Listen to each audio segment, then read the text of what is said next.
Hey, what's good, self-direct investors? I hope you're all doing great, and I want to welcome you back to my channel. If you're new here, my name is Jordan. I'm the mind behind Make More Capital, and today we're coming at you with a midweek update in the world of cannabis. So before we jump in, if you enjoy this video or you learn something, please just leave a like on it, as it really helps out my channel. And then of course, if you want to learn how to take advantage of this generational investment opportunity, subscribe below so that you don't miss any future videos. And there's plenty of content for you to go back, rewatch, and educate yourself with. I've tried to put all the news and facts in one place so that you can watch episodes over time to learn about the evolution of the fastest growing industry in the US, identify top companies that you keep seeing pop up, and take advantage whenever you feel ready. And we're going to start with this news from Marijuana Moment, as Illinois collects nearly $100 million more from cannabis tax revenue than alcohol in 2021, state data shows. So Illinois has generated almost $100 million more in tax revenue from adult use cannabis sales than from alcohol in 2021, state data shows, and cannabis tax dollars have exceeded those for liquor every month since February. And according to state data, from January to November this year, Illinois took in about $387 million in cannabis tax dollars compared to $291 from liquor sales, according to the Illinois Department of Revenue. The only month where alcohol tax revenue outpaced cannabis this year was January, the first month of the year. So just to add to this, part of that cannabis tax revenue is actively funding equity initiatives in the state. For example, Illinois officials announced this month that applications are opening for $45 million in new grants funded by cannabis tax dollars that will support programs meant to reinvest in communities most harmed by the war on drugs. While this will be the second round of funding to be issued through the state's Restore, Reinvest, and Renew R3 program, which was established under Illinois' adult use cannabis legalization policy. The law requires 25% of cannabis tax dollars to be put in that fund and used to provide disadvantaged people with services such as legal aid, youth development, and community reentry and financial support. So this is a good effort from Illinois as well to try and give back by those most harmed by the war on drugs. And just to add, as cannabis sales in Illinois topped $1 billion this year, a major economic milestone since the state launched its retail market. And the state sold about $670 million in cannabis last year and took in $205.4 million in tax revenues. Highlighting what we already know, but we love piling on more data to prove it, that when states do end cannabis prohibition and legalize for adult use, it's mostly beneficial for them. On to this one from Pennsylvania, as Philadelphia to ban pre-employment cannabis drug testing on January 1st, as Philadelphia will join New York City and the state of Nevada to prohibit outright pre-employment cannabis testing, which is huge in eliminating the stigma and the double standard towards anyone that uses cannabis for whatever reason. So just to highlight, there are some exceptions for employees working in law enforcement, drivers with a commercial driver's license, and those who care for medical patients, children, and persons with disabilities. But Philadelphia City Council member Derek Green, who wrote the ordinance that was approved last April and takes effect on New Year's Day, said his focus was medical cannabis. Cannabis is a unique product, unlike alcohol and others, it metabolizes in your system a lot differently, Green said. We're having this conversation across the Commonwealth and in General Assembly about whether we allow adult use cannabis, and that seems to be on the way, potentially a ballot vote or coming in 2022-2023 out of Pennsylvania. But for me, those who really need medical cannabis, especially to improve their quality of life, shouldn't be restricted from getting a job, because that's what we all want to see. And again, this ordinance only applies to employers in Philadelphia. Local cannabis advocates here tell KDKA they're evaluating to see whether to push this in Pittsburgh as well. So good news out of Pennsylvania though there. Now a few other stories I just want to highlight first before we get into this. Now just a little trick, if anyone that gets stuck behind paywalls after reading a few free articles and reaching their limit, one trick that you can do is go to incognito browser and open that up, and since it typically hides your IP versus the one that you're typically using, this will give you access to be able to read it. So just a trick if that's something you've come across. But cannabis decriminalization reduces the racial disparity, a new study suggests. Now to me, this is beyond obvious, but again, more data is positive for us. So researchers from University of California, San Diego have tried to assess whether decriminalization can reduce racial disparity in arrests for cannabis possession. Seems like a no-brainer. Give police less of a reason to stop people, there's going to be less, unfortunate encounters. So the study, published in the peer-reviewed academic journal Social Science and Medicine, has considered the FBI Uniform Crime Report data from 37 U.S. states from 2000 to 2019. The findings show that cannabis possession arrest rates declined over 70% among adults and over 40% among youths after cannabis decriminalization in 11 states. Now, just before I start, just want to highlight that this first sentence makes no sense, so just wanted to point that out before I read it. The racial disparity among adults decreased by 17% arrest rates between blacks and whites. Now, I'm pretty sure if you just erase arrest rates, the racial disparity among adults decreased by 17% between blacks and whites in states where decriminalization has taken place. That makes more sense, and that's what I'm getting out of this. However, there was no evidence for reducing the racial disparity between black and white young people after decriminalization. While researchers' data analysis suggests that cannabis decriminalization was associated with a decline in arrest rates among blacks and whites, which is positive, but by assessing the causes of such decline, researchers have found limited evidence for the association between medical cannabis laws and cannabis possession arrest rates, which in contrast highlights that recreational cannabis laws seem to be one of the critical factors of the decline. So again, this is more positive data telling us that legalizing for adult use is actually one of the driving factors in decreasing this disparity. So that should be, I think, the title of this article. But mind you, researchers highlighted that although decriminalization law's provision differs state by state, which potentially leads to differential policy impact, the overall reduction in arrest rates demonstrates the beneficial effects of cannabis decriminalization and racial disparity. And again, I think they should point out that also adult use legalization is a big driver of that as well. Well, on to this one, as Germany moves to legalize cannabis, second country after Malta in Europe. I just want to provide the updates as they come, as at this point, all the new German coalition government has said is that it would allow the controlled sale of cannabis to adults for recreational purposes in licensed shops, an announcement that has brought the cannabis market to new heights and raised serious concerns among other European countries. Interesting. Now, the proposal to establish a regulated market for adult use and consumption of cannabis and to promote a broader drug policy, including regulated and taxed dispensaries, quality controls, and effective youth protection laws, was featured in the deals agreed among the German coalition parties negotiated in strict secrecy after the September election. So it seems as if all the members of the coalition are at least in agreement of legalizing this. However, just to highlight, although no timetable has been set for the introduction, the plan could still turn out to be a game-changing precedent for the global business of growing and selling cannabis, one that will closely be watched by other countries toying with liberalization of their drug laws, reported to the Financial Times. So just to highlight that talk out of Germany is speeding up, but there's still no action and no timeline for when any of that legislation will be passed. But I just want to bring this up. Remember when Mexico was featured in a Marijuana Moment story saying that they're going to try and vote by December 15th? Well, they missed that deadline again. So just highlighting that the bigger bureaucracies become, the more useless they actually are in actually making anything sufficient happen. On to some news from MSOs. As the M&A continues, Curaleaf announces the acquisition of Bloom Dispensaries. They announced it has entered into a definitive agreement to acquire Bloom Dispensaries, a vertically integrated single-state cannabis operator in Arizona, in an all-cash transaction valued at approximately $211 million. And the transaction is expected to close in January 2022, subject to customary approvals and conditions. Well, the proposed transaction with Bloom includes 4 retail dispensaries located in the cities of Phoenix, Tucson, Peoria, and the only dispensary currently in Sedona, with a combined population of over 2.3 million, drawing millions of tourists every year. In addition, Bloom strengthens Curaleaf's production capabilities in Arizona with the addition of 2 adjacent cultivation and processing facilities located in North Phoenix, totaling approximately 63,500 square feet of space. So finally, Bloom has an attractive financial profile, generating expected 2021 revenue of approximately $66 million and EBITDA margins of more than 40%.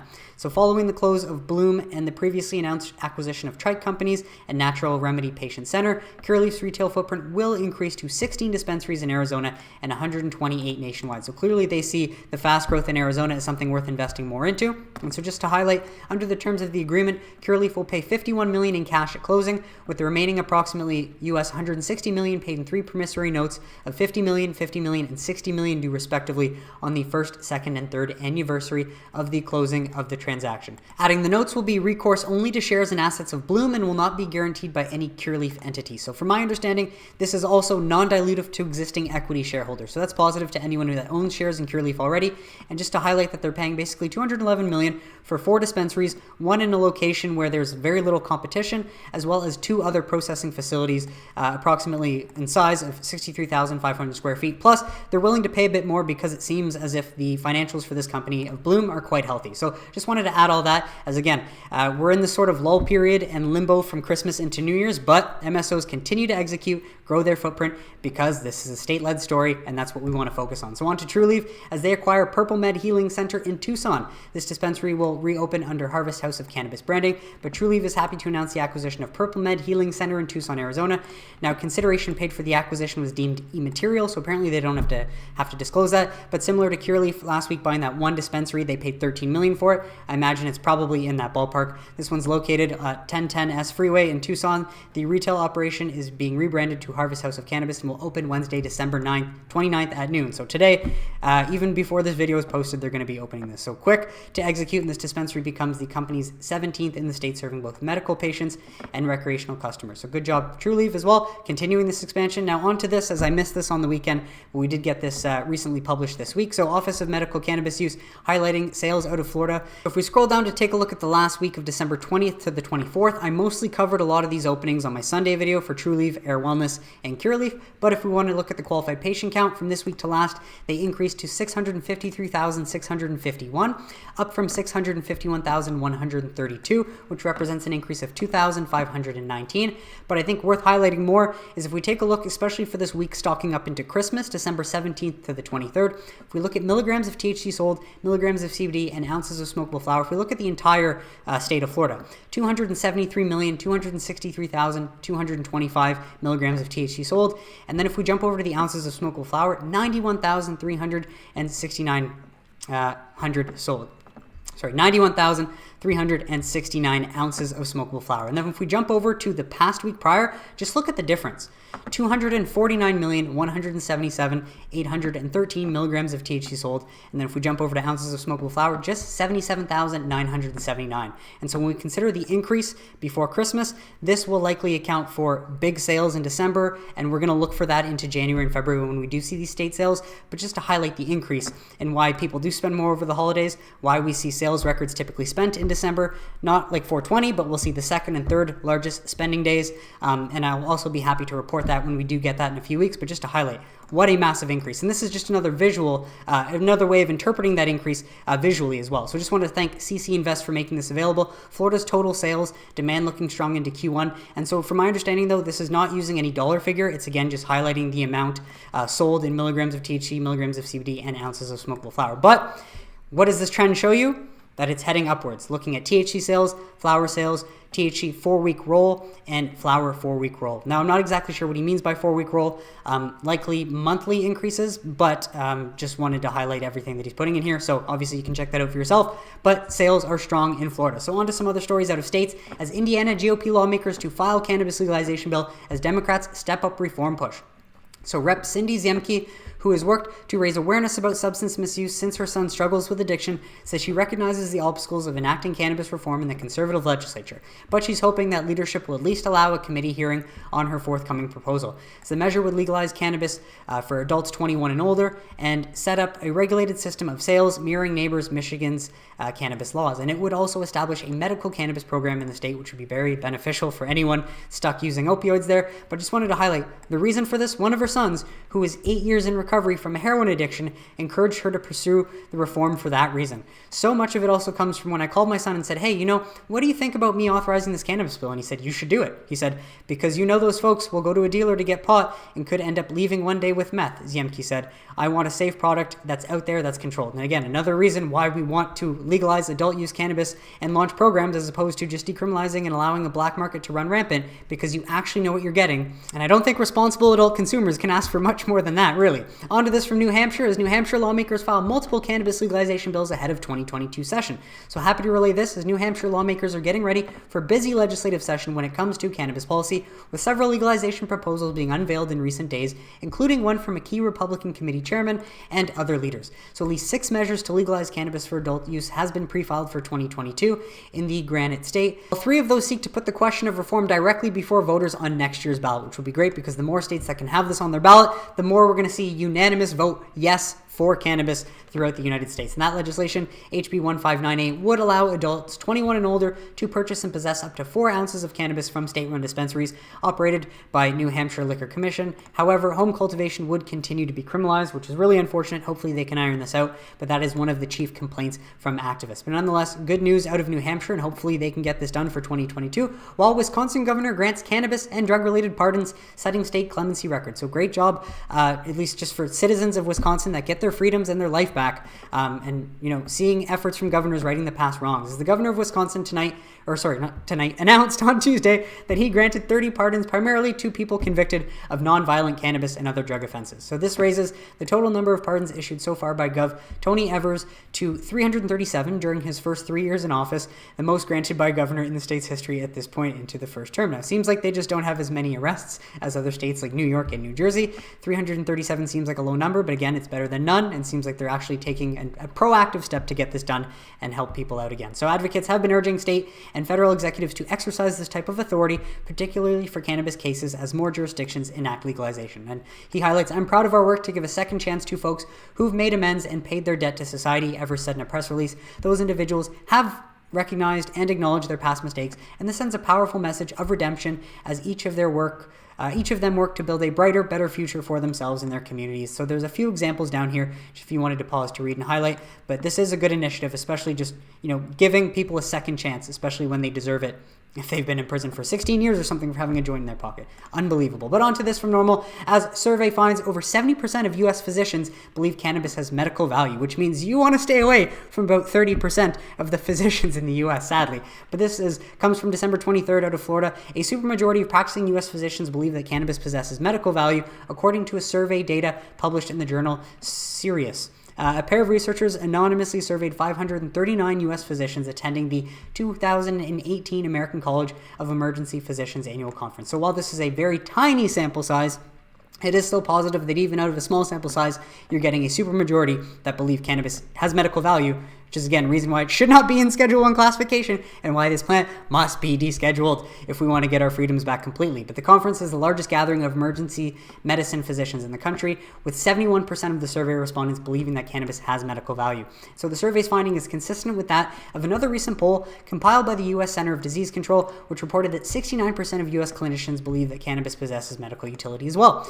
The CDC survey also acknowledged that over 25% of physicians have recommended medical cannabis treatment to their patients, highlighting that medical cannabis certainly works, and we need to deschedule it so we can actually find out how effective and all the therapeutic benefits it actually comes with. Well, this is another study. Just wanted to highlight this, but it's a study that comes from Bazinga that really looks more like an ad for a pharmaceutical company that conducted the study, and their product is going to be a solution to what the study found. So take this with a grain of salt because it's more of an ad, I think, for a biopharmaceutical company. But I just want to highlight this because if the science is correct, this again is more reason to deschedule and why we need to start studying this plant as soon as possible. As apparently cannabis and breast cancer, medical cannabis drives 6 times improvement in killing cancer cells, research suggests. And there's a lot of old research that highlights that cannabis does effectively kill cancer cells. So it's interesting. Obviously, it's not peer reviewed, but it does exist. So no reason to count it out completely. But just to relay this, the light of hope for those suffering from breast cancer brings a new study conducted by Hadassah Medical Center physicians. The research revealed a 6-fold improvement in killing breast cancer cells when using specific Canna medical cannabis products in combination with standard oncology treatments and drug protocols, chemotherapy, biological, and hormonal over the existing treatment. While Cannabis is an Israeli biotech company that develops medical products based on cannabis and fungal extracts, its Cannabo Breast product series is based on a unique combination of cannabinoids and terpenes from the cannabis plant. So again, yeah, it looks like a product from this company, so it seems like a sales pitch for them. So I just want to highlight, though, what the study says.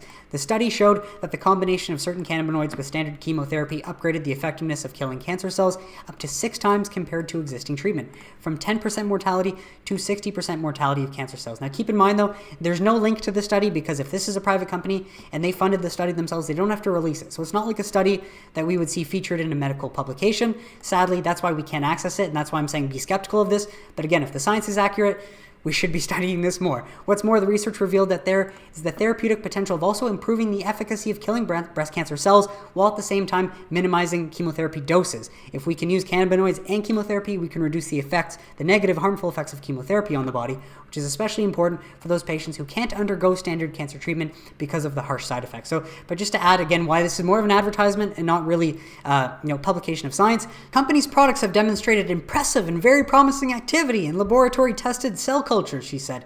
Based on those experiments, there is room to start exploring the possibility of integrating the products in the treatment of breast cancer patients as well. I hope there will be more work put into this, but then just to highlight, this really seems to be just an ad. This treatment is expected to be commercialized during the second half of 2021. So not trying to promote this product, but trying to promote the science that they found and just giving you more of a reason as to why we really need to deschedule cannabis and get this plant freed so we can find out the therapeutic benefits. And so lastly, just wanted to highlight 3 years after legalization brings shift in Canadian attitudes about cannabis and its use. Canadians seem to be treating cannabis more responsibly since legalization, according to the newest study survey from the Government of Canada. But just wanted to note, the annual survey itself highlights that the way that they do their polling may result in more pro-cannabis respondents than would be reflected in the general public. Respondents are recruited by mobile and landline telephones, and if they pass a screening test, are sent a link to an online survey. So nonetheless, the figures provide a baseline of data to gauge perceptions and use habits over time. But if you'd be interested in learning about this, just like Canada, a country that has legalized cannabis completely, what changes have been made, you can go through a few more Canadians admitting to using cannabis use, age of initiation, habit forming, new ways to use cannabis, It seems like flower is still the most popular route, but people are jumping more to vape pens and edibles as well. How do Canadians get cannabis? More Canadians buying from legal sources and driving. So as well, I'll just stop so you can pause to read if you want so that you don't have to grab the link, but all the links will be below. Pause to read if you wish. Pause to read how Canadians get their cannabis. Pause to read new ways to use cannabis. Habit forming, age of initiation, and a few more Canadians admitting to cannabis. But that is it for today's episode, folks. I just want to thank you so much for tuning in, and I really hope you got some value out of it. And I just want to take this time to wish you all a very happy and healthy new year. What did you think of the stories mentioned? Let me know in the comments if you have any questions or suggestions. But besides that, if you enjoyed this video and you learned something, please just leave a like on it. Subscribe below if you don't want to miss any future videos, and I will catch you on Sunday for This Week in Cannabis News. Have a great week, everybody.